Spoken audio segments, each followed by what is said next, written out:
একটা ছবিকে কেন্দ্র করে যদি আপনি কাউকে দলীয় কর্মী বা দলীয় নেতা বানিয়ে দেন, তাহলে তো বাংলাদেশের সাংবাদিক থেকে শুরু করে যত রাজনীতিবিদ আছে অনেকেই ক্যাটাগরির মধ্যে পড়ে যাবে। স্বাভাবিকভাবেই তো হচ্ছে একটি গণতন্ত্র চর্চা অথবা ছাত্রদের যে প্রকৃত প্রতিনিধি তাকেই তো বাছাই করা হয় ছাত্র সংসদ নির্বাচনের মাধ্যমে। তো সেটাকে তো বাধা দিয়ে রাখা হয়েছে, আটকিয়ে রাখা হয়েছে মূলত ফ্যাসিবাদ কায়েমের জন্য। সবাই হচ্ছে ব্যক্তি স্বার্থ এবং দলীয় স্বার্থকে এত বেশি প্রাধান্য দিচ্ছি, তো তাহলে এই যে এতগুলো জীবন আমরা হারালাম, এটা তো কি বৃথা হবে? তৃতীয় কোনো পক্ষের ইন্ধনে তারা এই কাজগুলো করে থাকতে পারেন, এবং আমি আমার বক্তব্যে বলেছি এই কাজগুলো নিঃসন্দেহে ঐক্য বিনষ্টের জন্য একেবারে দৃশ্যমান একটি কাজ। তো আমি আশা করব এই জাতীয় কাজ থেকে আমাদের বন্ধুপ্রতিম সংগঠন অবশ্যই বিরত থাকবেন এবং জাতীয় ঐক্যকে প্রাধান্য দিয়ে ওনারা ওনাদের কর্মসূচি নির্ধারণ করবেন। আচ্ছা, এই বিষয়টি তিনি আজকে সকালেই তিনি ক্লিয়ার করেছেন এবং গতকালকেই তিনি ইনস্ট্যান্ট সেখানে সাংবাদিক সম্মেলন করে ওনার বক্তব্য ক্লিয়ার করেছেন।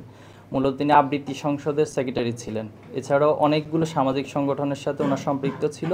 ক্যাম্পাসে একটি আন্তঃবিতর্ক প্রতিযোগিতা সম্ভবত সেটি বাস্তবায়ন করতে গিয়ে সেখানকার ছাত্রলীগের সভাপতি সেক্রেটারি ওনার একটা ছবিকে কেন্দ্র করে যদি আপনি কাউকে দলীয় কর্মী বা দলীয় নেতা বানিয়ে দেন, তাহলে তো বাংলাদেশের সাংবাদিক থেকে শুরু করে যত রাজনীতিবিদ আছে অনেকেই ক্যাটাগরির মধ্যে পড়ে যাবে। তো এটা নিঃসন্দেহে একটি হাস্যকর এবং আমি মনে করি একটি ইলজিক্যাল একটা স্টেটমেন্ট। তো আশা করব যে এই ধরনের দায়িত্বশীল সংগঠনের পক্ষ থেকে এই ধরনের ঠুনকো এবং ইলজিক্যাল কোনো স্টেটমেন্ট দিয়ে তারা তাদের কার্যসূচি বা কোনো বক্তব্য দিবেন না বলে আমরা প্রত্যাশা করছি। ফ্যাসিবাদের বিরুদ্ধে লড়াই করেছে, আমরা সকল শক্তির সাথেই জাতির স্বার্থে এবং দেশের স্বার্থে ঐক্য করতে প্রস্তুত। এজন্য কেউ যদি ভুল করে আমাদের দায়িত্ব হচ্ছে তাকে ভুল ধরিয়ে দেওয়া, ভুল সংশোধন করিয়ে দেওয়া। তো আমরা আমাদের যারা বন্ধু প্রতিমা আছেন তাদের প্রতি আহ্বানে রাখবো, আপনারা ভুল পথে হাঁটছেন এবং এই ভুল পথে হাঁটার খেসারতটা ছাত্র শিবিরকে দিতে হবে না, বরং আপনাদেরকে দিতে হবে এবং আপনারা ফ্যাসিবাদকে বা ফ্যাসিবাদী যে শক্তি ছিল তাদেরকে জায়গা করে দিবেন এবং এর জন্য দীর্ঘমেয়াদে আপনাদেরকে ভোগান্তিতে পড়তে হবে। তো এই আহ্বানটুকু আমরা তাদের প্রতি রাখতে চাই। দেখুন, প্রত্যেকটি দেশের কিছু সামাজিক এবং পলিটিক্যাল কালচার গড়ে ওঠে। তো পৃথিবীর অপর দেশগুলোতে পলিটিক্যাল কালচারটা এরকম না যেটা আমাদের বাংলাদেশ হয়। এবং রাজনীতিতে এগিয়ে আসুক তো দীর্ঘদিন হচ্ছে বিরাজনীতিকরণ অথবা হচ্ছে একমুখী রাজনীতিকরণ অথবা ফ্যাসিবাদী রাজনীতি ছিল। সে কারণে আসলে যারা সত্যিকার অর্থে সচেতন অথবা যারা সত্যিকার অর্থে মেধাবী তারা আসলে রাজনীতিতে আসার জন্য সেভাবে উৎসাহিত হয়নি। আমার কাছে মনে হয় যে সেই উৎসাহেরই একটা ধারা তৈরি হয়েছে। তবে এখানে বাস্তবতাকে উপলব্ধি করেই অগ্রসর হওয়ার জন্য আমার পরামর্শ থাকবে, ইমোশনাল কোনো ডিসিশন না নিয়ে আবেগ, বাস্তবতা, চাহিদা সব কিছু সম্মেলনে যদি ছাত্ররা সিদ্ধান্তগুলো নিতে পারে তাহলে সেটাই দেশের জন্য, জাতির জন্য কল্যাণ হবে।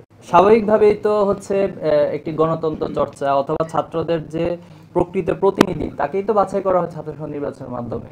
তো সেটাকে তো বাধা দিয়ে রাখা হয়েছে, আটকিয়ে রাখা হয়েছে মূলত ফ্যাসিবাদ কায়েমের জন্য। তো যেহেতু এখন ফ্যাসিবাদ মুক্ত বাংলাদেশে আমরা বিরাজ করছি, আমরা চাই যে দ্রুত সময়ের মধ্যে ছাত্র সংসদ নির্বাচন হবে এবং সেখানে সত্যিকার অর্থে মুক্ত বুদ্ধির চর্চা এবং গণতন্ত্রের চর্চা, সবার মত প্রকাশের স্বাধীনতা, পাশাপাশি হচ্ছে ছাত্রদের প্রকৃত যে প্রতিনিধি সেটা যেন নির্বাচিত হয়ে আসে এবং তার মাধ্যমে ছাত্রদের অধিকার আদায় এবং ছাত্রদের সংশ্লিষ্ট দাবিগুলো আদায় হবে বলে আমরা প্রত্যাশা। সানবিট সব দিবে সামাল। সানবিট ম্যাজিক প্রেস ডিশওয়াশিং এর মাথা ঘোরানো সলিউশন। 5 তারিখের পরে আমাদের যে রাজনৈতিক উদারতা তৈরি হওয়ার কথা ছিল, যে একটা রাজনৈতিক মানসিকতার পরিবর্তন হওয়ার কথা ছিল, সেটা তো আমরা দেখছি না।